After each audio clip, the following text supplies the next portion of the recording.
Welcome back, everyone, and thank you so much for watching us. Our next guest today in the afternoon session is Kevin Hannigan. Kevin is currently the Chief Learning Officer at Qlik, a data and analytics company.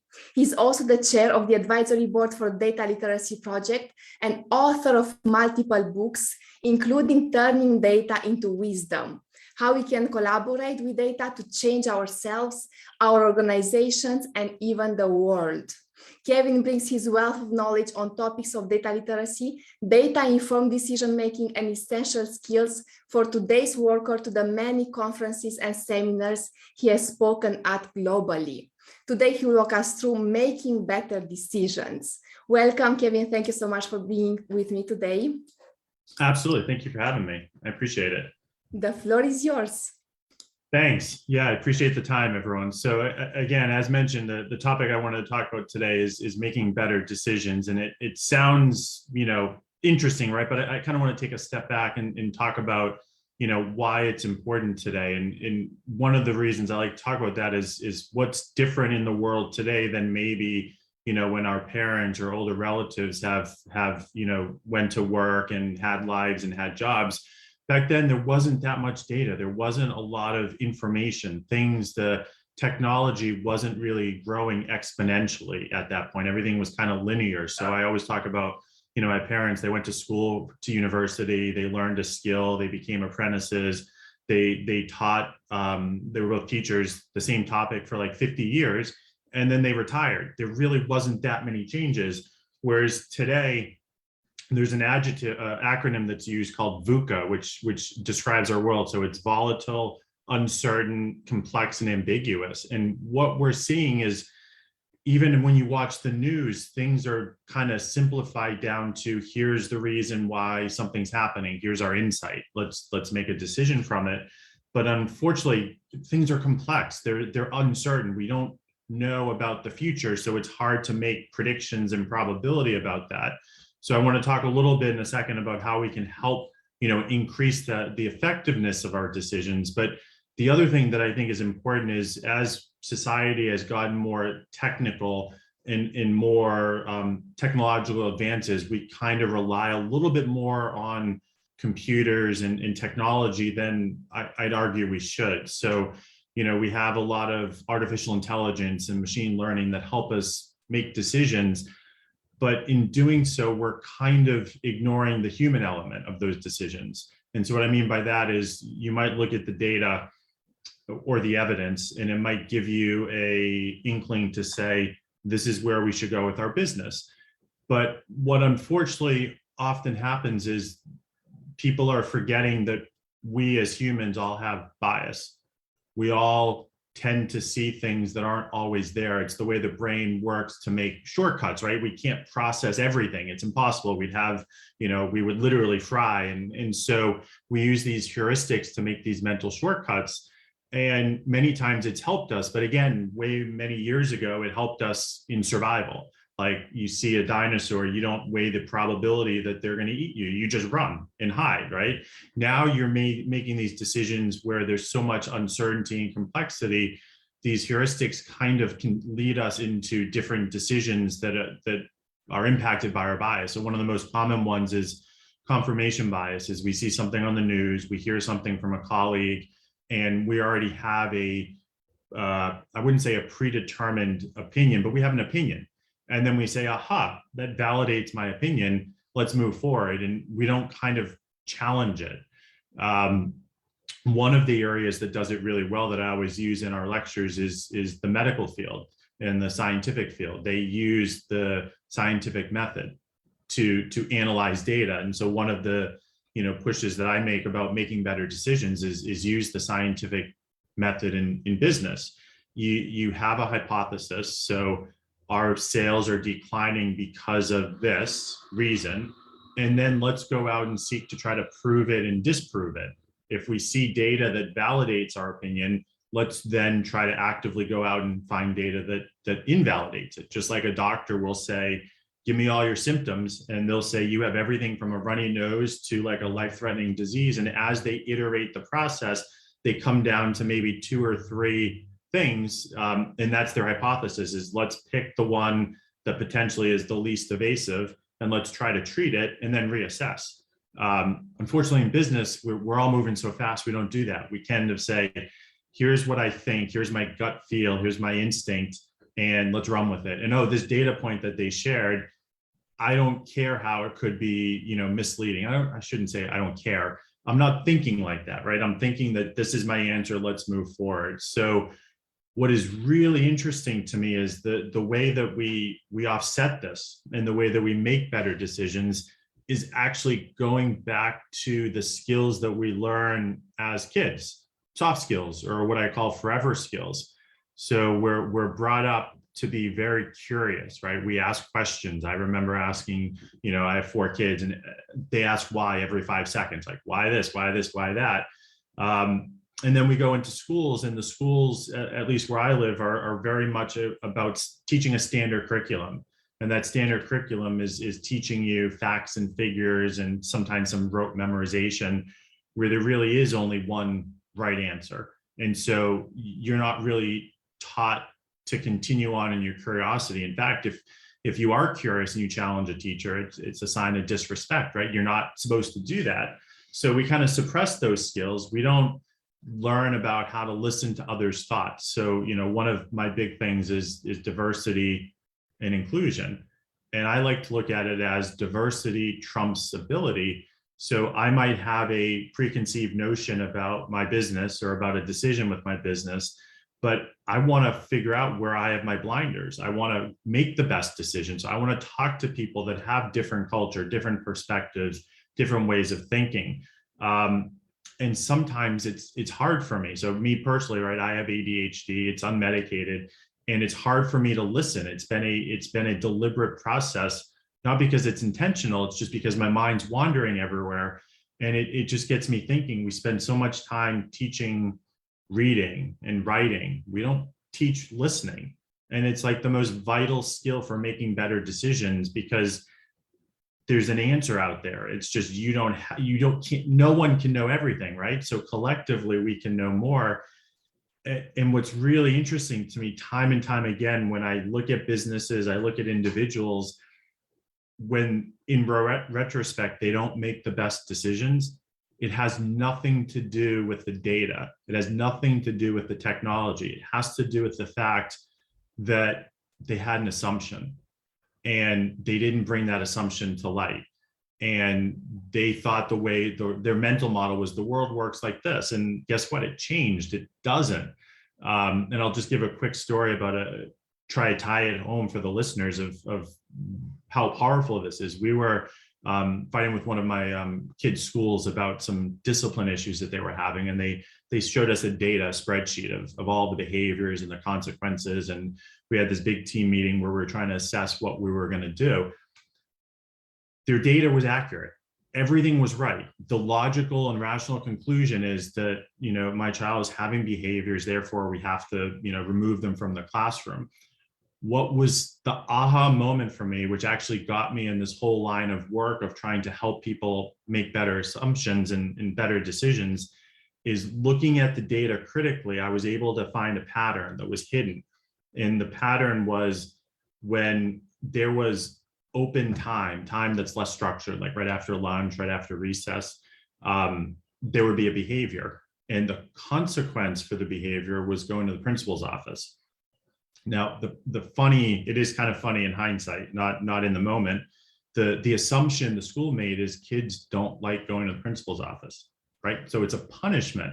So we know our son really well. So the funny story was he likes adult stimulation. So we in adult attention. So we went home and validated the hypothesis. And he was like, yeah, it's great. I kicked the teacher and they sent me to the principal and she read to me for an hour. I think I'm going to kick her again tomorrow.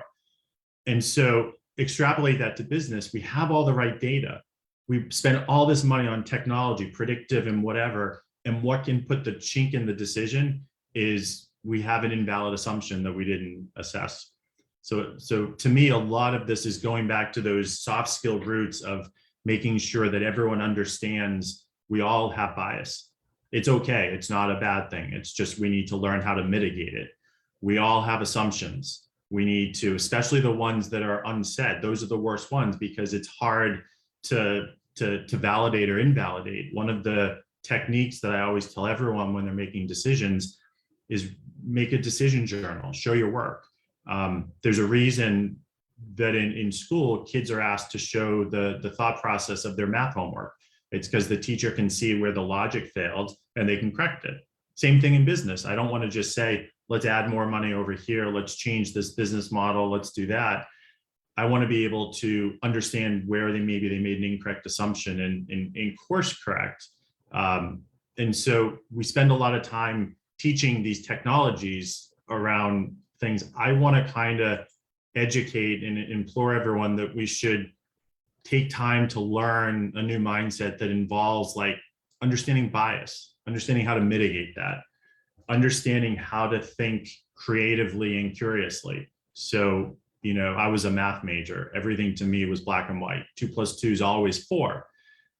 In the business world, 2 + 2 is not always 4, right? There's always a side way to get somewhere. So it's always about asking why and why and why and understanding what that underlying question is, and then thinking of multiple ways to get there. And to do that, you really have to think critically. You have to be creative. You have to be curious. You have to think systemically because everything's intertwined and we don't want to over rotate on one side and then under rotate on another. So, one of the analogies I talk about is dieting, right? So I've dieted and yo-yo dieted all the time. And what I'm doing there is I'm imbalancing my system. I'm saying I'm not going to eat carbs for 60 days. And then you're going to have some negative issues down the road. Short term, I might lose weight. So I'm a big fan of holistic diets that are balanced, where you're not starving one part of the system to impact the other. Same thing in business. I don't want to make a decision of I want to increase sales by 50%, but then I don't complementary increase the back office to support it. That's an imbalanced system. So it's all about challenging the assumptions, challenging the systems, and then making sure that we're listening and we're inclusive. Because if we're not listening, if we're closed-minded, if we don't have that growth mindset, we're missing the answer. The way that I'll end with the way I try to visualize this is I'm probably dating myself, but in the US, we used to have this game show called Classic Concentration.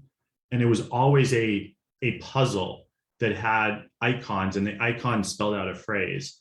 And then the puzzle was hidden. And as you answered questions, pieces of the hidden blocks were moved. And then when someone saw enough of the puzzle to infer what it meant, they'd press the buzzer and they could answer it.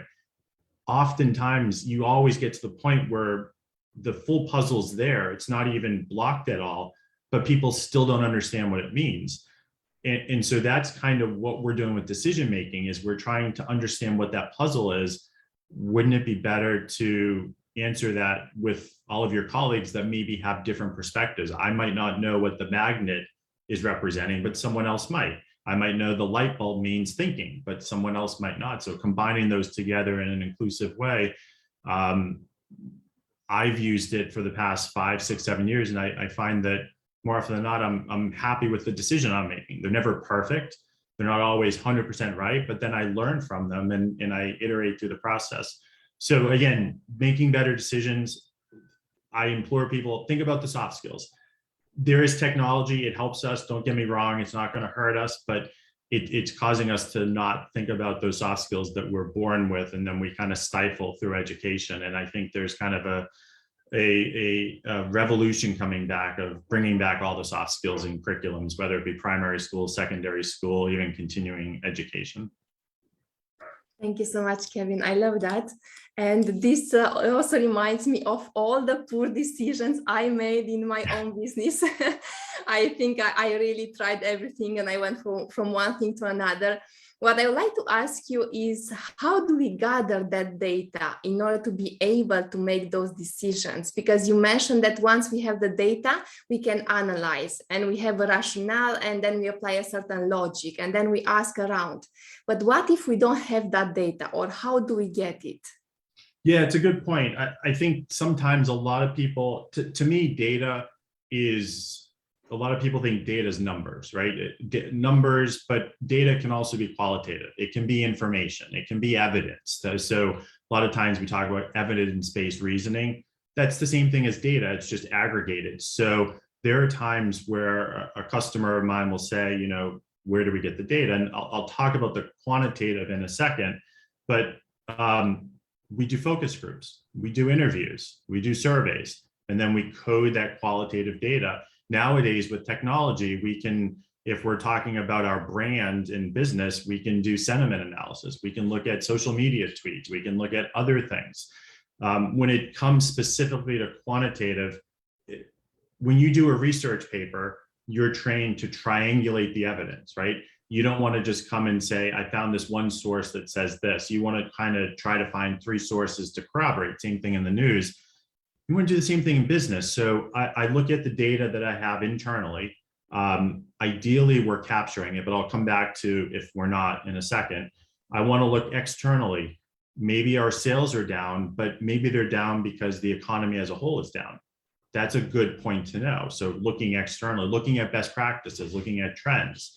And if you get into the situation where I just don't physically have the data, then what I educate people and organizations to do is then start a process for collecting it at that point and then moving forward. So part of the decision-making process is not just about the decision, it's about improving the inputs, and the inputs are the data.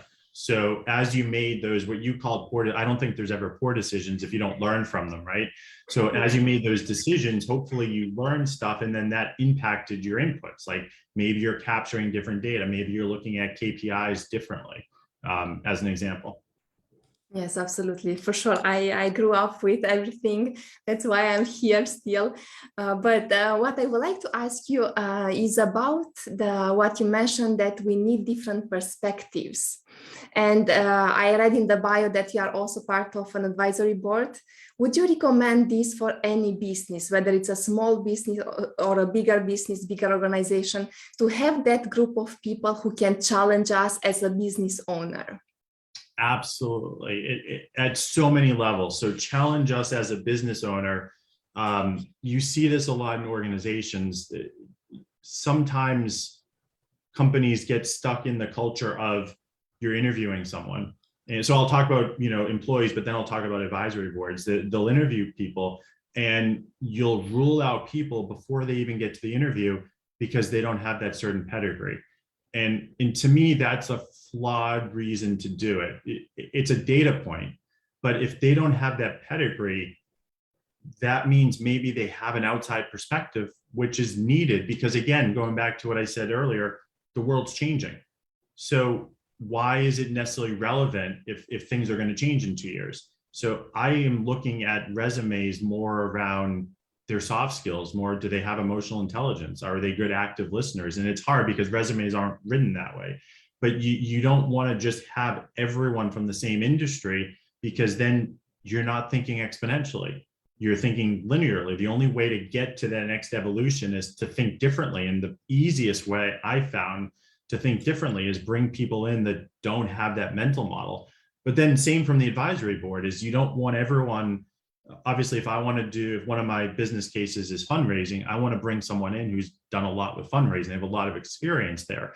But I want to balance that with someone who maybe is a newer generation that is using different techniques like social media to influence versus the traditional, you know, mail campaign influences or advertising. So I think the different perspectives, a lot of people talk about diversity and inclusion from a cultural, from a gender and religion. I like to think of it as a cognitive diversity. They think differently. Certainly, if you're from different cultures, you're going to have different beliefs. So most likely you're going to think differently anyways.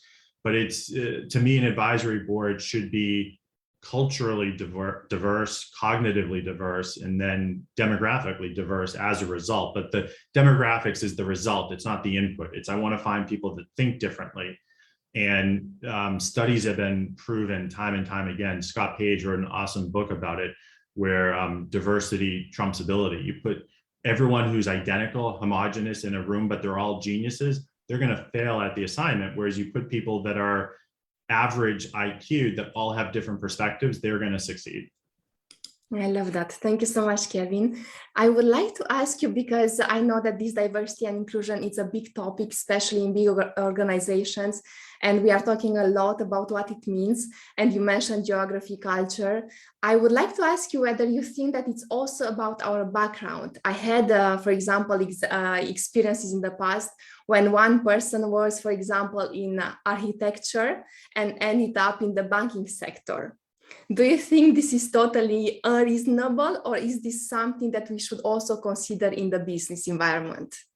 Absolutely consider it. I mean, I wouldn't necessarily say that everyone that we hire should come from different complete backgrounds, but it is a very good idea, in my opinion, to bring people in with different backgrounds for a couple of reasons. One, they don't have, and they're not doing it intentionally, but they don't have the preconceived mindset of this is how this organization should run.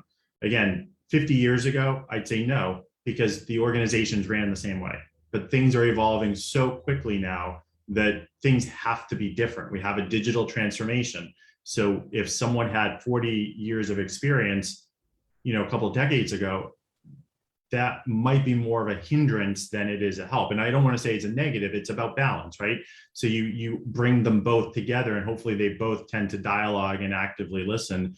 But I am a huge fan of bringing people in from different industries. It's just in balance. Again, if I work in a software company, I wouldn't necessarily want to hire all of my salespeople to be hardware experts. They wouldn't understand the business, but I would want to bring a couple in so that they're thinking differently and they can apply different tips and tricks and techniques and share those to others who haven't been in those other industries. Absolutely. This makes me think a lot about how I should organize my own business. Thank you, Kevin. Thank you so much. I would like to ask you the last question. Who are you serving? Who are you helping? And how can people contact you if they want to work with you? Absolutely. So my day job, as you said, I work for Qlik. It's a data and analytics company, and we work with companies across all different industries to make better decisions, right, with their data at the corporate level. On a personal level, I think a lot of this can be applied to small businesses. I think a lot of these can be applied to people who use it in their life or are just trying to be stay-at-home parents or trying to work for a nonprofit fundraiser on the side or part of their kids' sports affiliation program. So I really believe all of this is applicable to most people, right? And they don't have to be technical. You don't have to be a data scientist. You don't have to analyze data. You just have to think critically and have a growth mindset. And so if people are interested in more of those, you can obviously go to my website, kevinhannigan.com. You could go, the advisory board I'm on is for a company, an organization called the Data Literacy Project, where we're trying to advocate to everyone what we've been talking about. Data is really important, but it's also risky when you're looking at it in a tunnel vision way. It's giving you misleading conclusions. So you can go to the dataliteracyproject.org or kevinhannigan.com. As you said, I wrote a book about this topic. If it interests you, go and check it out. It's called Turning Data into Wisdom, for sure. Awesome. I will do that as well myself. Thank you once again, Kevin, for being here on this platform and helping us understand how to make better decisions. Absolutely. Thank you for having me.